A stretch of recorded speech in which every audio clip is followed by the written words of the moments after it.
আমি জানি না তুমি আজকে কি করবে। আমি তো আজকে আর ঘুমাতে পারবো না। আজকে আমার ঘুম আসবে না। বেশি ডিসকাস্টিং লেগেছে। হিউম্যান অর্গান খায়। এই ভিডিওটা আমি সেখান থেকেই পেয়েছি, এখান থেকে এই গল্পটা পেয়েছি।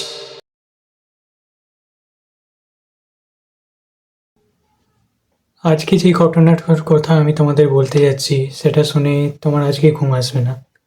আর আমি মজা করছি না। 2015-এর শেষের দিকে ফিলিপিনের বেশ কিছু শহরে একটা অদ্ভুত ঘটনা ঘটতে আরম্ভ করে। সেইখানের বাচ্চারা হঠাৎ করে রাত্রে নিজেদের বাড়ি থেকে উধাও হতে আরম্ভ করে। আর কেউই বুঝতে পারে না যে তারা কোথায় যাচ্ছে। বাইরের দেশে কি হয়, বাইরের দেশে বাচ্চাদেরকে তাদের পেরেন্টসের থেকে আলাদা রাখা হয়। মানে পেরেন্টসরা একটা আলাদা রুমে থাকে আর বাচ্চাদেরকে একটা আলাদা রুমে রাখা হয়। এটা তাদের কালচার। যখন এই ধরনের ঘটনাগুলো ঘটছিল, মানে বাচ্চারা উধাও হয়ে যাচ্ছিল হঠাৎ করে রাত্রে, তখন সবাই একটা জিনিসের ওপরই এই সব কিছুর ব্লেম দেয়। সেই জিনিসটা হলো দি ফিটাস ইটার।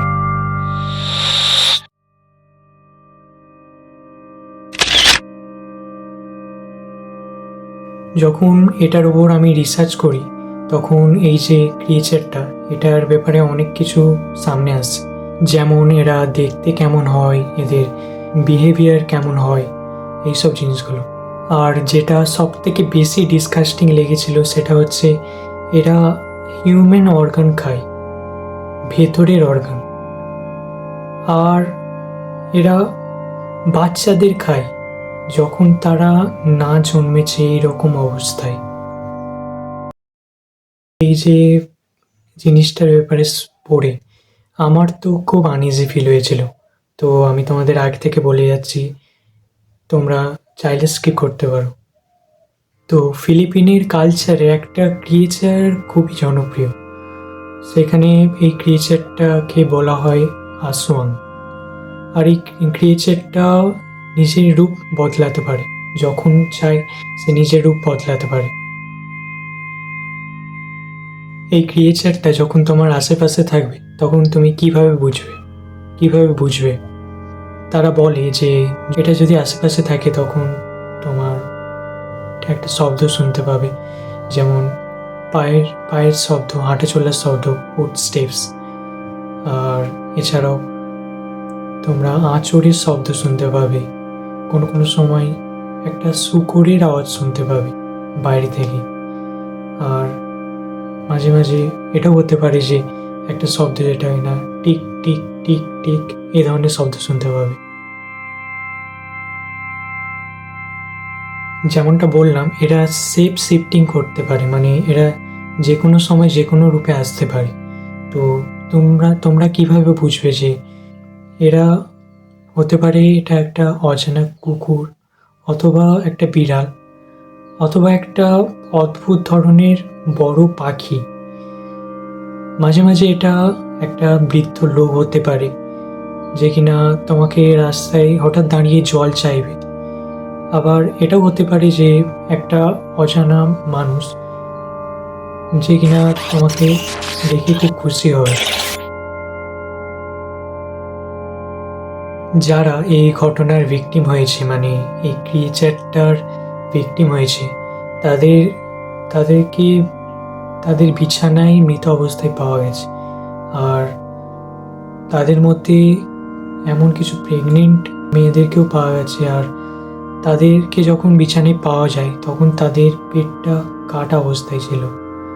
আর কিছু কিছু সময় পেটে গর্ত ছিল, আর তার মধ্যে বাচ্চাটা ছিল না। এটা শুনতেই কত ডিসগাস্টিং লাগে। এরা যখন অ্যাটাক করতে যায় তখন শীতকালেও যখন ওয়েদারটা খুবই ঠান্ডা তবুও তোমার গরম লাগবে হঠাৎ করে। এরা সাধারণত উই হাওয়ারে বাইরে বেরোয়, মানে যে সময়টায় মধ্যরাত্রি বলা যেতে পারে, রাত্রি 12টার পর। এই সময়টাই সব থেকে শান্ত থাকে, এটাকে উই আওয়ার বলা হয়। আর এই সময়ই এই জিনিসগুলো বাইরে বেরোয়।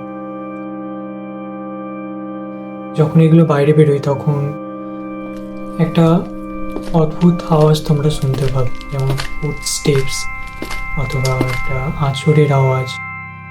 বাইরের দেশে যে দেওয়ালগুলো হয় সেগুলো কাঠের হয়, তো এই আওয়াজগুলো আরও বিকটভাবে শোনা যায়। কিছু কিছু সময় যখন তারা রাত্রে ঘুমানোর পর সকালে ঘুম থেকে উঠেছে, তারপরে তারা যখন ওপরের দিকে তাকায় আর চোখটা খোলে, তখন তারা একটা লম্বা জিভ দেখতে পায়। আশেপাশের প্রতিবেশীরা এটা বলে যে তারা একটা অদ্ভুত ফিগারকে দেখেছে, যেটা কিনা তাদের ছাদের ওপর ছিল, আর যেটার গায়ের রং একেবারে কালো ছিল, কয়লার মতো। এই যে ক্রিয়েচারগুলো, এই প্রত্যেকটা ক্রিয়েচারের একটা কমন বৈশিষ্ট্য আছে। এরা নিজেদের জিভকে প্রচণ্ড লম্বা করতে পারে আর লম্বা চুঁচের মতো করতে পারে। এই যে চুঁচের মতো লম্বা জিভগুলো, এটা ইনজেকশনের মতো কাজ করে তাদের জন্য।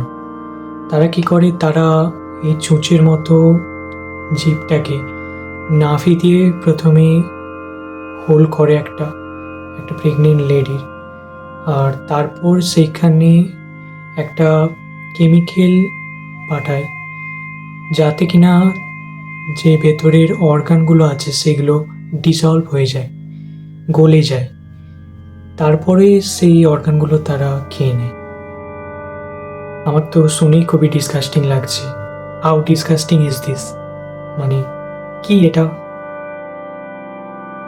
এই যে কথাগুলো আমি তোমাদের বললাম, এই যেই সব কিছু আমি তোমাদের বললাম, এগুলো শুনে আমার প্রথমে একদমই বিশ্বাস হয়েছিল না। কিন্তু এরপর যেই ভিডিওটা আমি তোমাদের দেখাতে যাচ্ছি, সেটা দেখার পর আমি জানি না তোমরা কি করবে, তবে আমি সেই ভিডিওটা দেখার পর রাতভর ঘুমাতে পারিনি। তো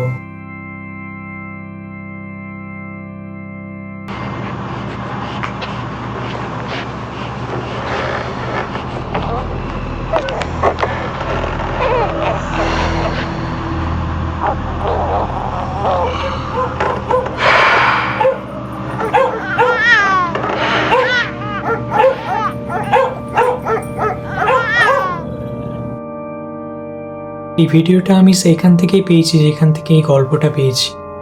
আমি জানি না তুমি আজকে কি করবে, তবে আমি তো আজকে আর ঘুমাতে পারবো না। আজকে আমার ঘুম আসবে না।